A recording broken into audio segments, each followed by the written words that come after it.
नमस्ते स्टूडेंट, मैं सुरेश कुमार एक बार फिर से आपका ऑनलाइन क्लास में स्वागत करता हूँ।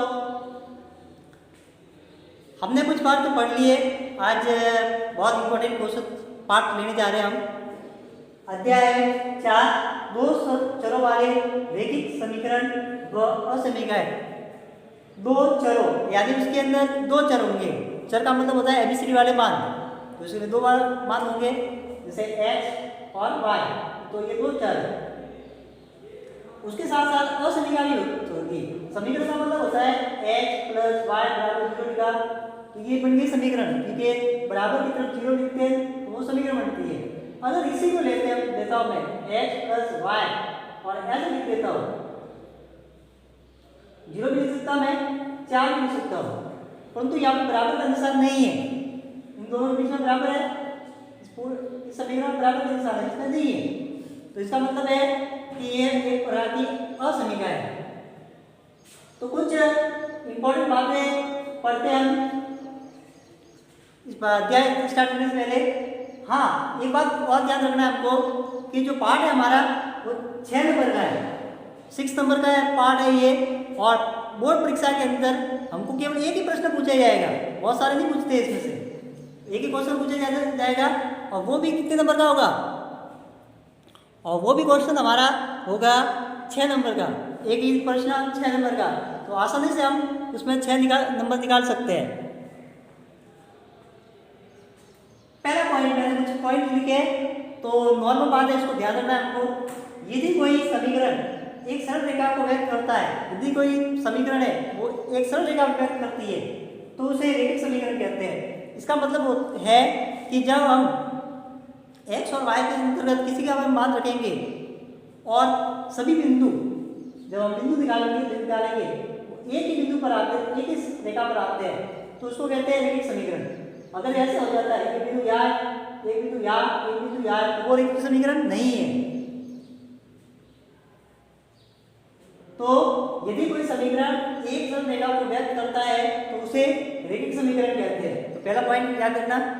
दूसरा, सामान्य रूप में दो चरों वाले रैखिक समीकरण को, दो चरों वाला समीकरण है उसको ax plus by plus c बराबर 0 के रूप में व्यक्त करते हैं।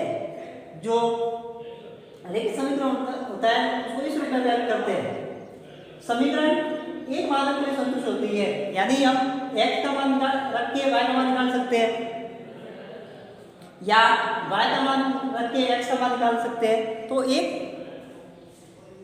मान रख के हम उसका मान, किसी भी का मान रख के हम उसको निकाल सकते हैं, एक मान रख के।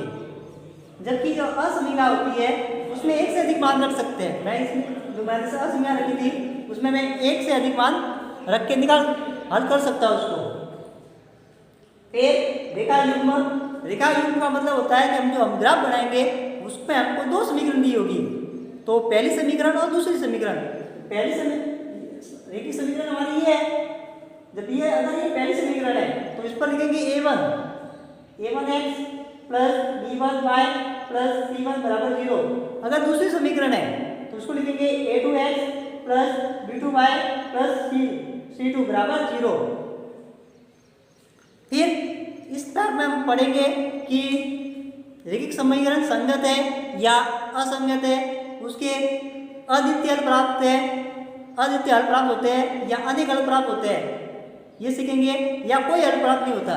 फिर जब ग्राफ बनेगा तो रेखाएं एक दूसरे को काटेगी या नहीं काटेगी, और पढ़ेंगे हम कि दोनों रेखाएं एक दूसरे से समांतर तो नहीं है। फिर पढ़ेंगे हम क्या दोनों रेखाएं एक ही पर तो नहीं आ रही है। तो इस प्रकार से हम कुछ जानने की कोशिश करेंगे।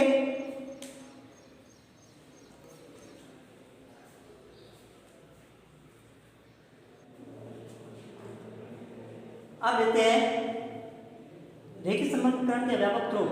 व्यापक रूप लिखा हुआ है a1x plus b1y plus c1 बराबर 0, a2x plus b2y plus c2 बराबर 0। ये रैखिक समीकरण का व्यापक रूप है। दो समीकरण हमको दी हुई है, जरूरी नहीं है c1 या ही हो, यहाँ पे भी जा सकता है। तो मान लीजिए ऐसे लिखा है 4x प्लस 5y बराबर 3, तो ये सी है। ठीक, हमको पता है कि ये क्या है, बीजी व्यंजक, और बीजी व्यंजक ये इसमें बीजी व्यंजक नहीं है, तो ये सी वाला भाग है। तो हम 3 शर्तें पढ़ते हैं। पहली शर्त है a1 बटा a2, यानी a1 बटा a2 का मान b1 बटा b2 के मान के बराबर नहीं है। तो क्या शर्त लागू होती है? तो शर्तें लागू होती है कि रेखिक समीकरण संगत होगी, जो रेखिक समीकरण होगी वो दोनों संगत होगी। फिर अद्वितीय प्राप्त होंगे। जब हम मान निकालेंगे तो हमको अद्वितीय प्राप्त होंगे, यानी एक मान प्राप्त होगा x का और एक मान प्राप्त होगा y का। फिर दोनों रेखाएं एक दूसरे को प्रतिच्छेद करती है, यानी जब हम ग्राफ बनाएंगे तो वो रेखाएं, दोनों रेखाएं किसी न किसी बिंदु पर एक दूसरे को काटेंगी ऐसे, तो ऐसा होगा। फिर a1 बटा a2 का मान b1 बटा b2 के बराबर है और वो मान c1 बटा c2 के बराबर नहीं है, तो क्या शर्त लागू होगी? रेखिक युग्म असंगत होंगे। कैसे होंगे?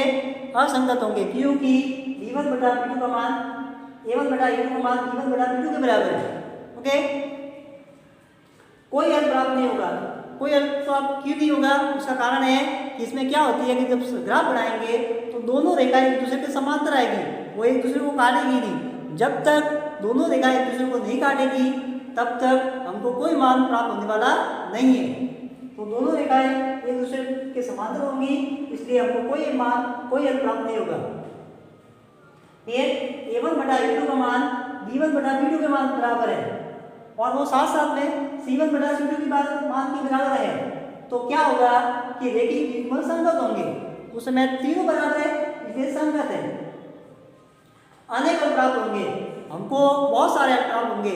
इसका कारण है कि दोनों रेखाएं जो ग्राफ खींचेंगे तो दोनों रेखाओं के ग्राफ के जो बिंदु है वो एक ही रेखा पर प्राप्त होंगे। जैसे ये रेखा दी गई तो सभी बिंदु दोनों के एक ही जगह पर आएंगे, और आपको पता ही है कि एक रेखा पर अनंत बिंदु होते हैं, इसलिए अनंत अंश प्राप्त होंगे।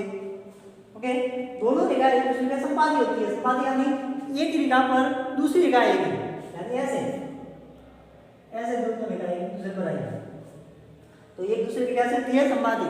ज्यादातर हमारे बोर्ड परीक्षा के अंतर्गत इस तरह से प्रश्न पूछे जाते हैं, क्योंकि हमको x और y का मान प्राप्त करना होता है, तो इसके अंतर्गत हमको सवाल पूछे जाते हैं। इनके अंतर्गत बहुत कम चांस होता है प्रश्न पूछने का कि हमको इसमें से और इन दोनों में से बहुत कम प्राप्त चांस होता है। 100 में से आप 10% या 1% मान सकते हो कि इन दोनों में से पूछ सकते हैं। ज़्यादातर 99% इसमें से पूछे जाएंगे।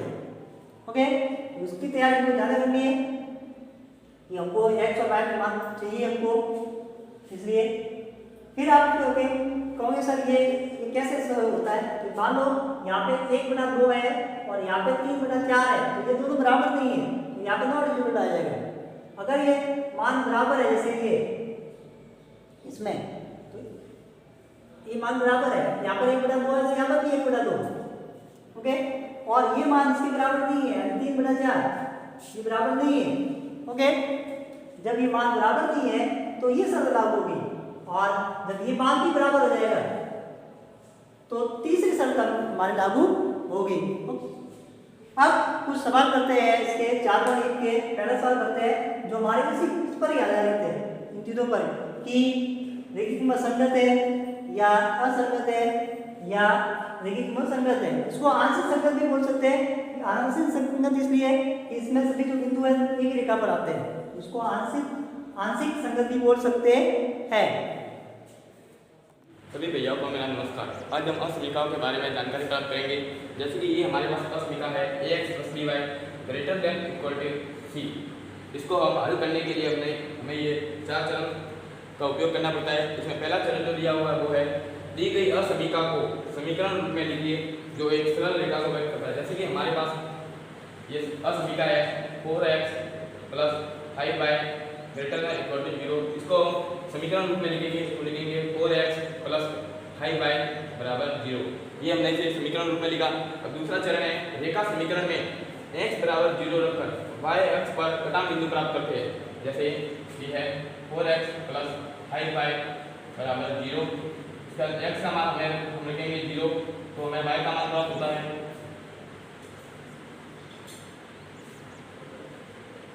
ये हमें y का मान प्राप्त हुआ 0। इसी प्रकार हम y का मान 0 रखेंगे तो हमें x का मान प्राप्त होगा। जैसे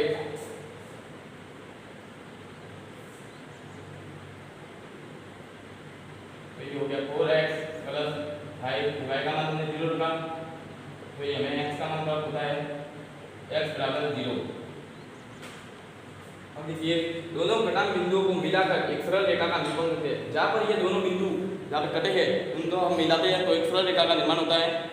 और चौथा चरण है x बराबर 0 और y बराबर 0 का मान असमीका में रखने पर यदि असमीका संतुष्ट होती है तो छायांकित क्षेत्र मूल बिंदु की तरफ बनता है। जैसे इसमें हमने x का मान और y का मान 0 रखा और ये असमीका संतुष्ट होती है तो जो छायांकित क्षेत्र है वो मूल बिंदु की तरफ बनता है। जैसे 4x, x का मान 0 और y का मान 0, असमीका संतुष्ट होती है मूल छायांकित क्षेत्र मूल बिंदु की तरफ बनेगा। तो ये असमीका जो है ये संतुष्ट हो रही है, मतलब जो छायांकित क्षेत्र जो बनेगा वो मूल बिंदु की ओर बनेगा। यदि ये समीकरण असमीका संतुष्ट नहीं होती है तो जो छायांकित क्षेत्र बनेगा वो मूल बिंदु की विपरीत दिशा में बनता है।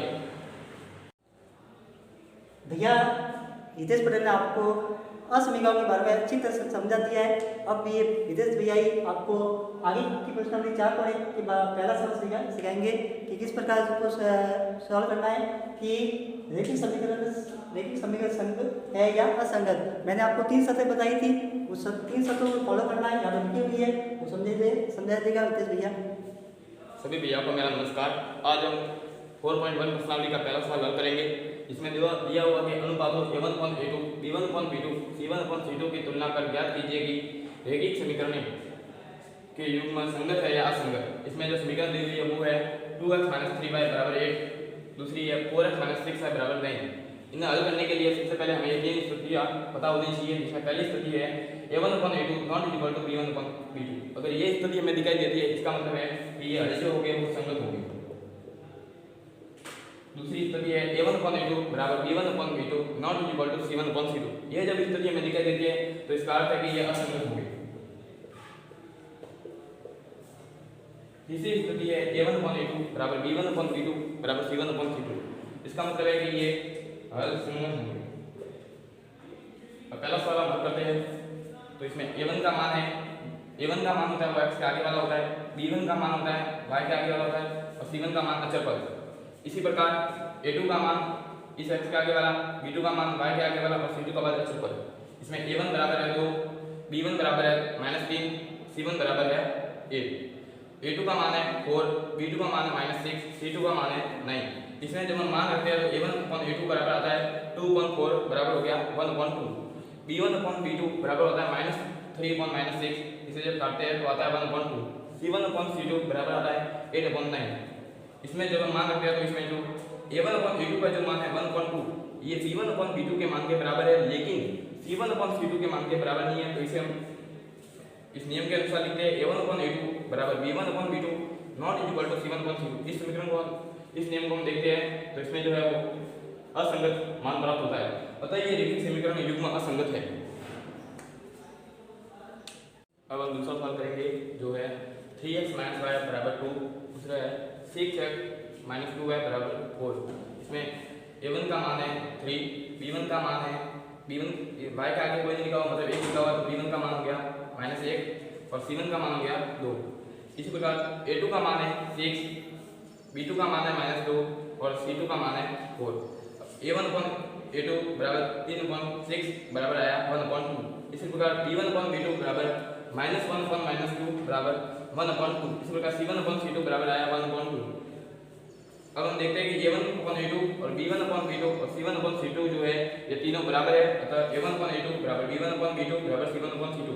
इस नियम को जब हम देखते हैं तो हमें संगत मान प्राप्त होता है। अतः ये रैखिक समीकरण जो है ये संगत है। इससे आगे वाले सवाल जो है वो आपको घर कार्य के रूप में करने हैं।